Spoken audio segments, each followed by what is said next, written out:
Our very own BTOD Akir. This is actually the one with the leather seat. So we've got the option to do the fabric sort of like mesh over this padded seat. This is the leather version. I think this one actually improves the seat comfort quite a bit. I know people like the thicker seat pad that comes with this, but I think the mesh, the fabric, is just too soft. This actually gets you kind of support up, almost like the Yes chair where you don't sink down as far.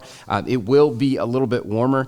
The back on it is nice, tall. I'm about, I'd say a little bit maybe over average for height. So if you're shorter, this probably won't work that well for you. And you can tell that the arms sit out a little bit wider than maybe I'd want them to. All the chair, as far as I'm concerned, is nice and comfortable. It's just a little bit too wide yet for me. So I'm gonna go B. I bumped it up from B-, and that is mostly because of this seat.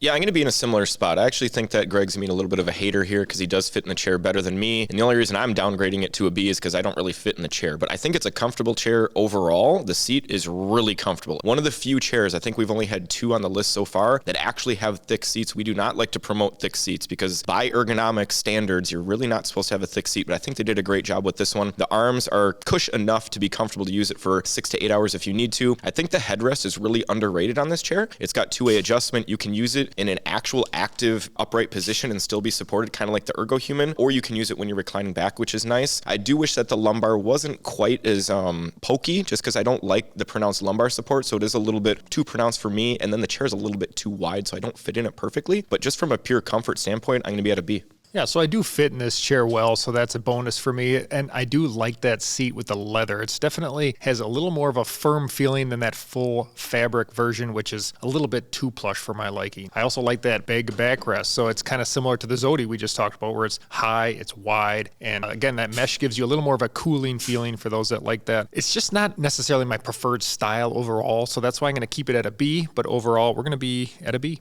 The Eurotech Vera for me is an awesome chair. Super, super comfortable. 2 specific features that I absolutely love about the chair. Number 1, the seat. It has arguably the most comfortable seat pad of any chair that I've used. It doesn't quite have the same flexibility in the seat pan as a lot of other chairs, but the pad itself, top tier. And then the backrest. The backrest is incredible. It's not overly complicated. It doesn't have an adjustable lumbar support system or anything, but the natural curve and the style of mesh that they chose just makes it conform to your back, and it really supports you from your lower back all the way up through your upper back, which I really love. The arms don't have the best height adjustment range. They're a little bit firm and then a little bit smooth, which sometimes makes my arms slide off. That's the only reason why I'm going to put it at a B+. But if you're looking for a chair that has amazing backrest, amazing seat, this is a great option for you for sure. He was raving about the seat. I would rave even more about the backrest. Just love that curve that just built into the chair. You'll see it doesn't have any added adjustable lumbar, which you maybe think is a problem, but you really don't need it because of the way the mesh, the tension's just right, so that kind of hits you in a good spot in your back. For me, the only real big thing that I knock it down for would be those arms. Again, it's just, they're too high for me, which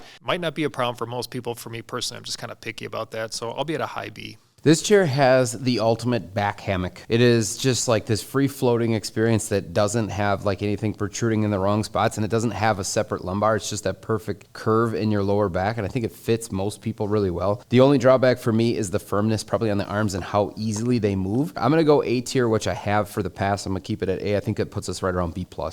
If you want to see how we rank all of the most popular chairs, head over to BTODtv to see our full office chair tier list. Click the link in the description.